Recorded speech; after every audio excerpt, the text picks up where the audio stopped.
북한이 전날 쏘올린 화성포 19형 시험 발사에 성공했다고 밝힌 가운데 러시아에 파병된 북한군이 며칠 내에 전장에 투입될 거란 관측도 나오고 있습니다. 관련 내용 정대진 원주 한라대 교수와 이야기 나눠보겠습니다. 어서 오십시오. 안녕하십니까. 일단 어제 대륙간 탄도 미사일 발사를 했는데 신형 화성 19형이라고 했고요. 북한에서 최종 완결판이라고 했는데 어떤 부분에서 완성도 있다고 판단을 한 거라고 보십니까? 화성 19형이라고 일단 새로운 이제 넘버링 이름을 붙였죠. 그리고 어제 발사한 걸 보면은 이게 북한이 2021년도 6차 당대회 당시에 다탄두 미사일 다탄두 유도 기술 제고하고 그리고 ICBM 대륙간 탄도미사일 능력 제고 이제 이거를 밝힌 바 있는데요. 거기에 지금 최종 완결판이라고 얘기하는 건데 그게 뭐냐면은 어쨌든 대기권 재진입 기술에 어느 정도 좀 자신감을 좀 보이고 있는 것 같아요. 그동안 대기권 재진입 기술이라고 하는 게 명확하진 않았거든요. 명확하지 않았는데 이번에 대기권 재진입 기술에 있어서 뭔가 좀 자신감을 좀 가지고 기술 진보를 이뤘다고 좀 판단을 좀 하고 있는 것 같고요. 그리고 무엇보다 탄두 부분이 탄두부분이 조금 뭉툭합니다. 그러니까 그 한 발 들어간 게 아니라 한 두 발 이상의 다탄두가 들어가는 신형 ICBM인 것 같습니다. 그러니까 실전이 벌어진다면은 미국 본토를 타격할 수 있는데 워싱턴, 뉴욕을 이제 타격할 수 있는 거죠. 동시에 한 발을 쏴서 이제 이런 그 다탄두 유도 기술 능력을 제고했다라고 하는 측면에서 북한은 나름대로 자기들 성과로 지금 이걸 확증하기 위해서 화성 19형이라고 하는 이름을 좀 붙인 것 같습니다. 다탄두 그리고 대기권 재진입 기술까지도 어느 정도 좀 완성이 됐다 이런 자신감의 표현이라는 말씀해 주셨는데 김정은 위원장이 딸 김주애와 함께 시험 발사 참관했고 또 ICBM 발사 5시간 만에 참관 사실을 밝혔거든요. 이거는 조금 이례적인 행보 아닙니까? 보통 다음 날 보도가 되는데 그냥 당일에 바로 발표를 했습니다. 이제 이걸 보면은 북한이 자신감 있게 행보를 좀 이어나가고 있는 거죠. 그러니까 이게 우리가 뭐 미국 대선이 뭐 일주일 남았으니까 맞춰서 한 거 아니냐, 11월 되기 전에 바로 또 10월 말에 성과를 빨리 알리려고 하는 거 아니냐, 뭐 이제 이런 여러 가지 추정을 할 수 있겠지만 군사 행동이라고 하는 건 정치적 이벤트 날짜에 딱 맞춰서 하면 좋겠지만 사실은 그렇게 하긴 좀 어렵죠. 기술적 준비도 돼야 되고 기상 상황도 다 맞아야 되는데 근데 어쨌든 어제 여러 가지 조건이 맞아서 시험 발사에 성공을 한 겁니다. 그리고 지금 러시아 전장에 파병을 해 있고 그리고 국제사회 비판 여론도 많고 여러 가지 좀 부담이 북한이 이게 지속 가능할까라고 하는 우려가 제기되는 속에서 건재함을 좀 가시하기 위해서 자신감의 발로를 조금 더 이르게 좀 대외 메시지를 발신한 것 같고요. 이게 분명히 좀 향하고 있는 건 ICBM이기 때문에 미국을 향하는 대륙간 탄도 미사일이죠. 그렇기 때문에 분명히 이제 미국을 향한 메시지 이제 이것은 분명하고 이게 미국 선거에 이렇게 직접 영향을 주기는 좀 어려워 보여요. 미국 유권자들은 일단 관심이 없는 문제고요, 별로. 그렇지만 이제 새로 민주당이든 공화당이든 누가 대통령이 되든 간에 나를 상대해야 할 것이다라고 하는 이게 존재감 과시를 하기 위해서는 이제 최적의 수단을 택한 것으로 보입니다. 여러 가지 도발 수단들이 있을 텐데 예를 들면은 군사 정찰 위성도 있을 테고요. 그럼에도 불구하고 ICBM을 도발 수단으로 선택한 건 미국에 대한 메시지다 이렇게 보시는 거죠? 그 지금 현 단계에서 지금 북한이 러시아에 파병을 하고 이제 우크라이나 전장에서 싸우고 있긴 하지만 이게 북한이 상대해야 될 북한의 주 상대는 우크라이나는 사실 아니잖아요. 러시아는 협력을 하고 북한의 외교적인 최종 목적지는 어쨌든 미국입니다. 그리고 이제 미국에서 선거 다음 주면 새로운 대통령이 당선이 될 건데 그 전에 누구든지 그 당선인 그리고 새 행정부 인수인 기간부터 빠르게 한반도 정책, 대북 정책을 재검토하고 접근하지 않으면은 시간은 이제 당신들 미국 편이 아니라 우리 편이다라고 하는 걸 이제 보여주기 위한 것들이죠. 그리고 실제 보면은 북한은 여러 가지 이제 군사 기술을 제고해 오는 거에 대해서 우리는 여러 가지 검토하고 확증하고 뭐 이런 과정들이 오래 걸리지만 북한 같은 경우는 지금 한 2020년 이후부터 5대 국방과제 정해놓은 다음부터는 자기 시간편대로 지금 꾸준히 가고 있는 거고 뭐 이제 준비된 사수부터 쏜다라고 하는 말이 있죠.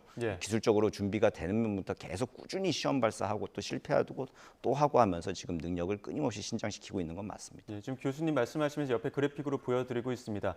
최대 정점 고도, 최대 비행 시간, 그러니까 오래 높이 날았단 말이죠. 이러한 어떤 기술적인 측면을 봤을 때 교수님 보시기에도 북한이 주장하는 최종 완결형이다 이렇게 보십니까? 지금 뭐 분명히 향상된 건 맞습니다. 이게 그 화성 19형이라고 이야기를 하면서 그 다탄두로 지금 추정이 되고 있는데요. 탄두 앞머리를 봤을 때는 그럼에도 불구하고 더 높이 날고 오래 날았다라고 하는 거는 그만큼 이제 비행 기술 능력, 추진 능력 이 발달을 한 거죠. 그러니까 다탄두를 하려면 1단 하고 이제 후반부체라고 하는 거, 후반부 발사체라고 따로 있어야 되는데 그거 발사체의 기술에 대해서 어느 정도 좀 확증을 하고 자신감을 가졌다. 이런 상태에서 이제 볼 수 있을 것이고요. 그리고 이게 정상 지금 나오고 있지만 정상 각도 발사로 예. 하고 있는 경우에는 이제 그 미국 거의 본토까지도 이제 할 수 있는데 이건 아직은 안 했어요, 북한이. 근데 이제 여전히 고각 발사를 하면서 수직에 가깝게 재진입을 하는 걸 보여주면서 자신들이 원하는 능력들을 예. 계속 지금 향상시키고 있는 단계다. 그리고 자신감을 가지고 표현을 하고 있다. 이렇게 볼 수 있습니다. 지금까지 우리가 봤을 때는 북한이 어떻게 보면 대기권 재진입이라는 기술은 워낙 그 첨단 기술이기 때문에 러시아에 좀 도움이 필요하지 않겠느냐 이런 관측들 많지 않았습니까? 이번엔 어떻습니까? 러시아 도움이 있었을까요? 이번에 일단 그 한미 외교장관이나 국방장관들은 그리고 그 러시아의 기술이 직접 사용되지는 않은 걸로 추정된다라고 이야기는 했습니다. 예. 근데 이제 러시아의 북한의 협력 관계가 한 2년 정도 굉장히 긴밀하게 이루어졌잖아요. 그런 상태에서 직접 러시아 기술을 이용하지 않더라도 여러 자문과 그리고 이제 북한이 마지막 풀고 싶은 기술적 난제 퍼즐이 있을 거 아닙니까? 거기에 대해서 아마 러시아 측의 지원을 받았으리라고 충분히 개연성이 있을 것이다. 추정은 좀 해볼 수 있는 것이고요. 그렇게 차근차근 이제 러시아 기술을 직접 뭐 이제 러시아의 뭐 고체 연료 뭐 로켓이나 이런 것들을 기계적으로 바로 갖다가 건전지 갈아 끼듯이 이제 호환해서 쓸 수는 있는 건 아닌데 예. 그렇다 하더라도 북한이 가지고 있는 북한의 발사체에서 기술적인 난제들을 풀어 나가는데 러시아 기술적인 지원들을 충분히 받을 개연성은 우리가 추정해 볼 수 있는 것이죠. 예. 파병 이야기도 좀 해보겠습니다. 지금 북한 파병 문제와 관련해서 미국이 곧 북한군 약 8천여 명이 전장에 투입될 것이다 이렇게 예측을 했단 말이죠. 지금 이 상황을 어떻게 바라보십니까? 지금 어쨌든 전장에 가 있는 거는 기정사실화돼 있고 확인이 예. 자꾸 되고 있는 예. 상황이죠. 그럼 전장에 갔으면 싸우러 간 거지 뭐 예. 그냥 구경하러 간 건 아닐 겁니다. 아닙니까? 그러니까 곧 투입될 거라고 하는 전망하는 거는 예. 뭐 이제 합리적인 추론이고 블링컨 국무장관도 이제 예. 확인을 했죠. 그래서 아마 수일 내에 이제 그 실제 교전이 이제 벌어질 것으로 예상이 되는데 예. 그랬을 때 이제 과연 그 전선 현장에서 북한군이 어느 정도의 능력, 작전 수행 능력을 보여줄지가 이제 곧 보게 될 건데 사실은 이게 뭐 남의 나라 전장터에서 이제 뭐 같은 민족인 우리 북한의 이제 젊은이들이 이렇게 죽어 나가고 있는 걸 게임 보듯이 바라볼 수 있는 건 아니고 또 우리 예. 안보 상황에서 북한군의 능력이 실전 경험 쌓으면서 또 확증될 수 있는 거 그리고 그 단계를 넘어서 러시아 북한 혈맹이라고 하는 게 완성되는 단계로 점점 나아가고 있으면은 이게 한미 동맹에 대응하는 러시아 북 혈맹을 만들게 되면 북한에서는 굉장한 안전판을 좀 확보하게 되는 거죠. 정치적 안전판을 확보하는 거기 때문에 이런 부분에서 이제 한반도 안보 환경이 굉장히 좀 엄중해지고 있는 상황이다. 이런 시각을 가지고 좀 예의주시해야 되겠습니다. 그 우크라이나 정부가 공개한 그 명단을 보게 되면 북한군 장성 지금 사진으로도 보여드리고 있습니다. 자, 리창호 정찰총국장 비롯해 신금철, 김영복 북한군 지휘부가 지금 투입이 됐다 이렇게 밝혀지고 있는데 이 투입된 장성들의 면면을 보게 되면 북한군이 어떤 목적으로 어떤 의도를 갖고 전장에 투입했는지 이걸 좀 읽을 수 있을 것 같은데 어떻습니까? 예, 국가정보원 보고에 따르면 폭풍군단이 투입이 됐다라고 하는 거죠. 근데 예. 그 폭풍군단의 사령관을 역임했던 김용복 조선인민군 부총참모장이 예. 갔습니다. 그럼 어쨌든 이 특수작전군 사령관을 임명한 게 이제 그 특수작전군이 가기 전에 특수작전 무력 현장 지휘, 현장 지도를 김정은이 여러 번 했습니다. 예. 그때마다 이제 참관을 하면서 직접 이제 파병할 병력들을 이제 확인을 한 거죠. 예. 이게 어떻게 보면 일종한테 푸틴에게 보내는 품질 보증서 같은 걸 현장에서 보여준 건데 예. 그거 할 때 뭐 이런 병사들을 파견을 하니 그 특수전 병력들이 현장에서 잘 적응할 수 있도록 그리고 또 실제 능력을 발휘할 수 있도록 총 감독하는 역할을 김용복이 지금 하고 있을 걸로 좀 추정이 되고요. 그리고 이제 그 리창호 정찰총국장 정찰총국장이 갔는데 정찰총국장은 이제 첩보전을 예. 담당하는 사람입니다. 예. 그리고 북한이 요즘 이제 무인기에 예. 대해서도 굉장히 많이 관심을 가지고 있고 드론 능력 확산 시기에 노력을 하고 있죠. 그래서 이제 러시아, 우크라이나 지금 전황이 현대 드론전의 집약체로 지금 알려져 있죠. 예. 이제 그 현장에서 이제 새로운 기술들을 직접 보고 습득해 나가는 그 역할을 지금 아마 한 걸로 보이고요. 예. 이 둘이 근데 계속 평양을 비우고 오래 나가 있긴 힘들 겁니다. 나가 있고 그래서 이제 따라간 이 신금철 소장이라고 하는 지금 예. 확인되지 않은 인물, 구체적인 역할이 뭔지 확인이 잘 안 됐는데 소장은 우리나라에서는 투스타 별 예. 2개인데 북한군은 체계가 달라서 원스타입니다. 예. 그러니까 우리로 치면 준장 정도인데 그럼 준장 정도가 남아서 한 만여 명의 병력이 가면은 실제 현장에 남아서 지휘 하고 관리 감독할 인물로 아마 남아 있지 않을까 이렇게 추정은 해볼 수 있습니다. 예, 이렇게 지휘부의 면면까지도 지금 밝혀지고 있는 상황인데, 자 이런 가운데 지금 SNS에서 북한군 그 생존자로 추정되는 인물의 모습이 그 담긴 영상이 또 공개가 됐습니다. 영상 한번 보고 다시 이야기 나눠가겠습니다. 저희가 끌스크립 교수가서 무작정 공격전에 참가하도록 강요했습니다. 이 러시아 들은 공격전에 아무런 정찰도 하지 않고 저에게 원자 무기도 주지 않습니다. 우리 제 인간이 40명이었는데 제 친구들인 흑초야 경애를 비롯하여 모두 전사했습니다. 제 눈으로 사전일처럼 쌓여있는 러시아 인사들의 시체들과 복강을 하게 된 탱크와 상하차들 불러왔습니다. 홀치는 이 전쟁에서 패할 겁니다.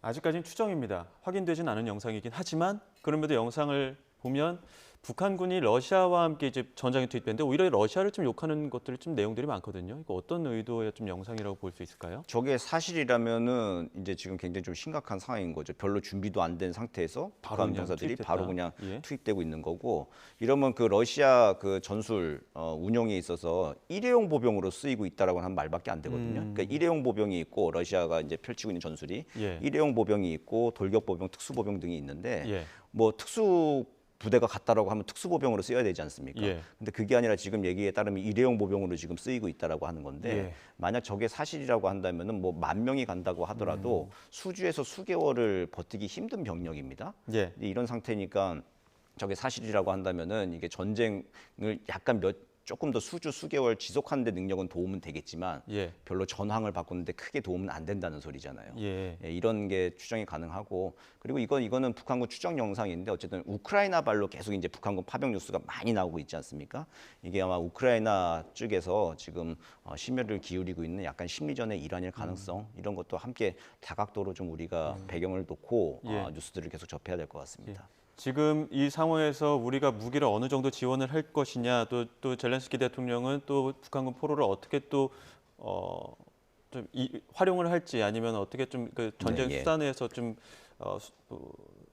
포착을 할지 뭐 이런 부분들은 좀 확인되지 않은 상황인데 과연 지금 이 상황에서 어떤 부분이 좀 변수가 되고 분기점이 될까요? 이 지금 전황에서? 실제 북한군의 전면적인 교전이 확인이 된다. 예. 그게 이제 우크라이나뿐만 아니라 뭐 이제 한미 정보 당국에서도 확인이 되는 수준까지 이르른다. 그럼 이제 국제전이 되는 거죠. 러시아 예. 우크라이나 전쟁이 더 이상 아닙니다.